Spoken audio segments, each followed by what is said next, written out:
আসসালামু আলাইকুম বন্ধুরা, আশা করি আপনারা সবাই ভালো আছেন এবং সুস্থ আছেন। R15 B4 ইন্দু ব্ল্যাক কালার বাইকটির দাম কত সেটা আজকের ভিডিওতে আমি বলে দিব। এই বাইকটির প্রাইস কত চলতেছে রমাদান মাসে সেটা আমি বলে দিচ্ছি। তবে এখনো পর্যন্ত যারা আরমান সারোয়ার ইউটিউব চ্যানেলটি সাবস্ক্রাইব করেন নাই তারা অবশ্যই আরমান সারোয়ার ইউটিউব চ্যানেলটি সাবস্ক্রাইব করে ফেলবেন, যেন পরবর্তী আপডেট নোটিফিকেশন পেয়ে যান। ইয়ামা R15B4 ইন্দু ব্ল্যাক বাইকটি কিন্তু ব্যাপক চাহিদা বাংলাদেশের বাজারে। তো এই বাইকটির বর্তমান বাজার মূল্য কিন্তু আকাশচুম্বী বলা যায়, মানে প্রাইস অনেকটাই বৃদ্ধি পেয়েছে। বর্তমান প্রাইসটা আসলে মানুষের এখন সাধ্যের বাইরে, মানুষের পছন্দের বাইক হওয়া সত্ত্বেও মানুষ এখন এই বাইকটি তেমন বেশি ক্রয় করতেছে না, কারণ বাইকটির প্রাইস ওভার হয়ে গেছে। বর্তমান প্রাইস চলতেছে 6,05,000 টাকা আস্কিং প্রাইস। কত টাকা আস্কিং প্রাইস চলতেছে? 6,05,000 টাকা ইন্দোনেশিয়ান R15B4 ব্ল্যাক কালার বাইকটি।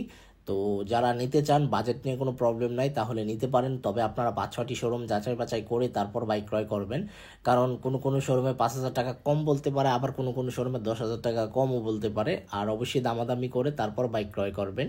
আর বাইকটি ক্রয় করার আগে প্রথম কাজ হচ্ছে আপনার বাইকটি চারপাশ ঘুরে দেখবেন যে বাইকের মধ্যে কোনো প্রকার দাগ আছে কি না।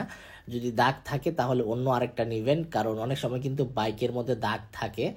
তো বাইকটি ক্রয় করার পর 5-6 দিন চালানোর পর ওই দাগগুলো লক্ষ্য হয় যে বাইকের মধ্যে দাগ আছে বা ফোকাস পড়ে। এই জন্য আপনার আগে যাচাই বাছাই করে নেবেন, তাহলে আপনার পরবর্তীতে মন খারাপ হবে না।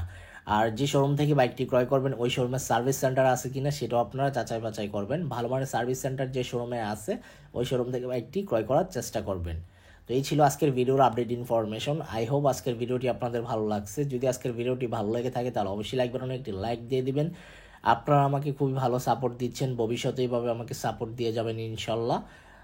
আর পরবর্তী ভিডিওতে কোন ব্র্যান্ডের বাইকের সম্পর্কে কথা বলবো অবশ্যই কমেন্ট বক্সে কমেন্ট করে জানাবেন। আল্লাহ হাফেজ।